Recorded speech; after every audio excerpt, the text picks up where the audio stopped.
মনোমুগ্ধকর পরিবেশ। এই যে মাছের লাফালাফি দেখে খুবই ভালো লাগতেছে। আমরা এই যে বটের ছায়ার তলে প্রখর রোদ্দুর, একটু শীতল বাতাস, ঠান্ডা পরিবেশের তলে আমরা এখন দাঁড়িয়ে আছি। এই পানির ভিতর মাছের লাফালাফি দেখে এত ভালো লাগতেছে, এই কারণে ভিডিওটি না করে পারলাম না। এখন মাছের খেলাধুলা, তারা পানি পেয়ে কত সুন্দরভাবে লাফালাফি করতেছে। আসলে পৃথিবীটা অনেক সুন্দর।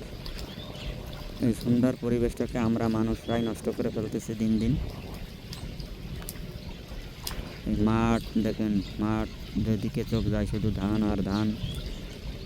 কৃষকের হাসি ফুটাবে কিছুদিন পরে এই ধান মানুষের ঘরে, যখন ধান পাকার পর এই ধান কেটে যখন ঘরে যাবে সোনালি এই ধান, তখন এমনি মনটা ভরে যাবে।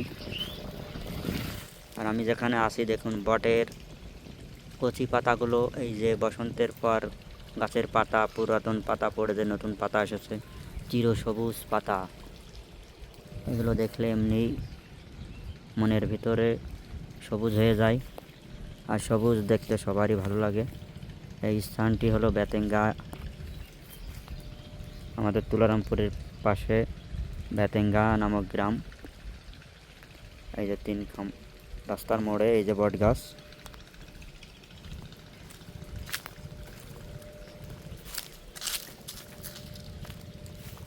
আমরা একটু ঘুরে ঘুরে ভিডিও করি। ভাই এই পাশে চলে আসুন। এখন একটু রোদের ভিতরে যাই। এগুলো আসলে দেখলেই মনটা ভরে যায়।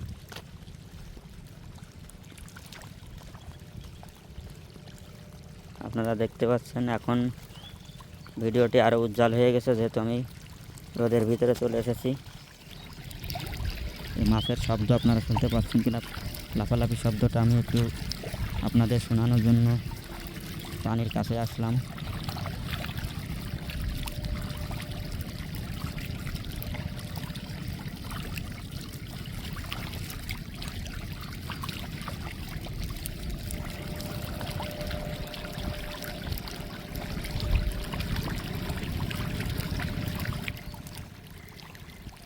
যাই হোক, ভিডিওটি কার কেমন লাগলো মন্তব্য করবেন। এই যে বট গাছ, আমরা বট গাছকে রক্ষা করব।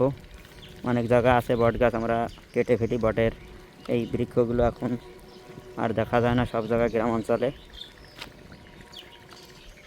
আমরা বেশি করে বটের গাছ লাগানোর চেষ্টা করব।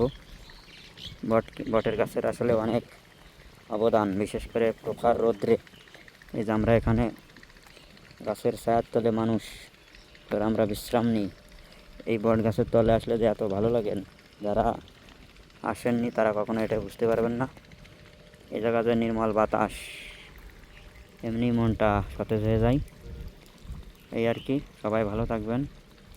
ধন্যবাদ সবাইকে।